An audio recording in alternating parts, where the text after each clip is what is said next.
Hi guys, and welcome to this tutorial on how to create a simple and clean boom for your trailer music. So let's just get started with this.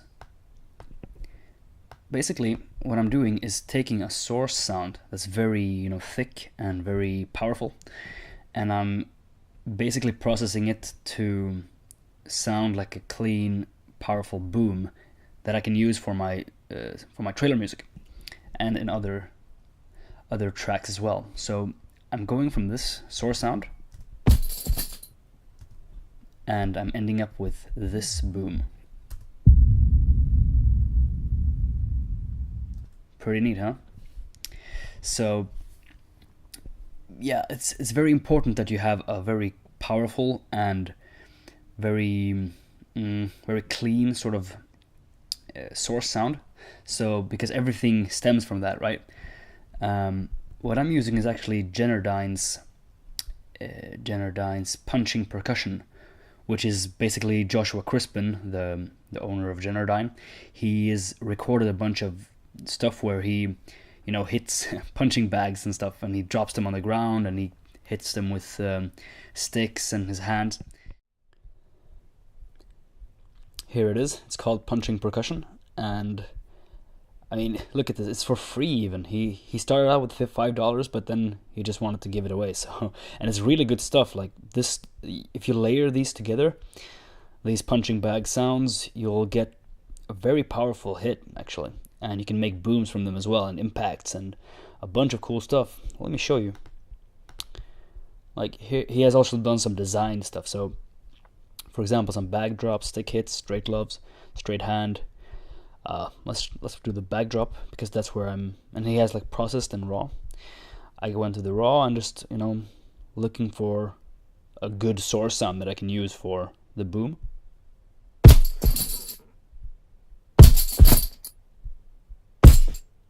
You see, there's a bunch of good stuff, and I think I chose this one. If we go back to here, yeah, and yeah, so you should definitely go check that out. You can use this a lot and layer your hits to sound very punchy and very, very thick.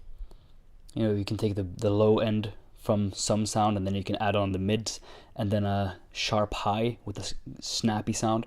And together, if they're layered well, you'll get a very, very hard hitting hit that you can use. I've done that several times, and they've used it for and my music was licensed in Warcraft, a Warcraft TV spot, where they took exactly these hits, and yeah, it's really good stuff, and it's for free, so I definitely recommend that. Thank you, Joshua, if you check this video out. Anyways, so yeah, after I have a good source sound, I basically just want the beginning of it. So I want to have the beginning thud and not the rest. So I just dial that back, something like that.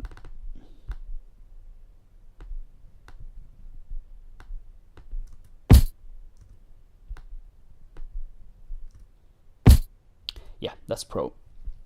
And then I add on an EQ where I remove everything above around 250. So I basically low pass it to remove all the sizzling highs and stuff, because a boom it doesn't have anything up here. It only has the low end sort of stuff, the rumbly part that makes the entire cinema shake. Yeah, that's perfect. And then here comes the magic of this entire thing. It's basically to have a reverb, and primarily an algorithmic reverb, so you get a very clean, very long, nice tail. And I'm using 2C Audio B2 because it's friggin' amazing. But you can use any algorithmic reverb, even convolution reverbs as well, but I find that algorithmic reverbs work best for this.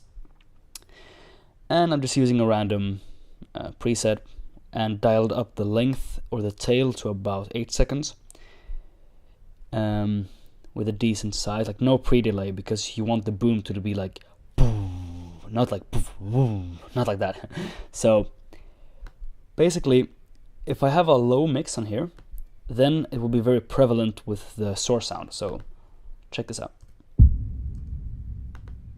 You hear a hard intro, but then a lower tail, and vice versa. If I take it a lot here, then it will be more like an atmospheric boom, which can work too, but I want somewhere in between, so around 70 is good. Yeah, that's perfect for me. And yeah, guys, that's basically it. Like, if you have Cubase, you can do the render in place, or if you have any other, you can just export this out. But let's do the render in place here. Complete signal path. This is really good. I love this.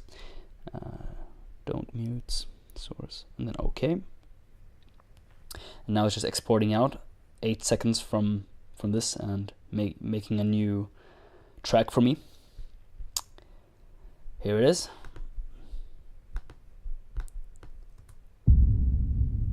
Yeah, it's perfect. A little bit long, but yeah, I could just do something like that and then fade it out.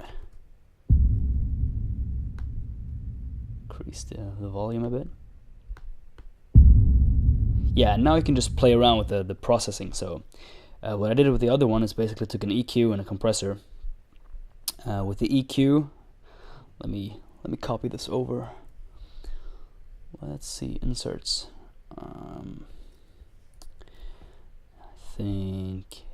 I think this is the one.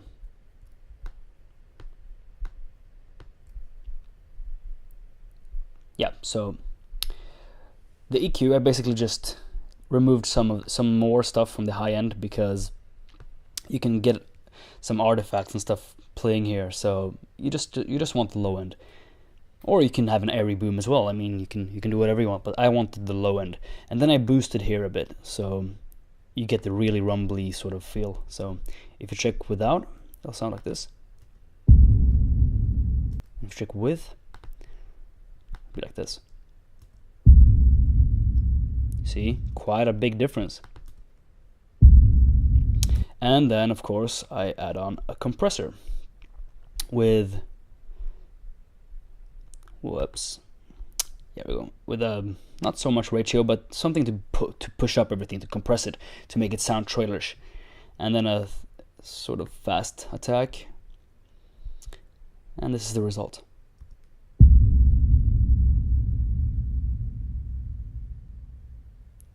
Which I think is really good. I will definitely use this.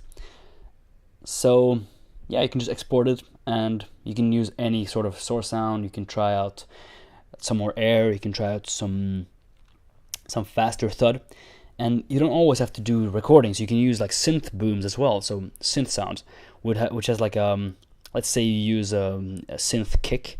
That's a perfect sound to make a boom out of, like a deep thuddy, sort of thing.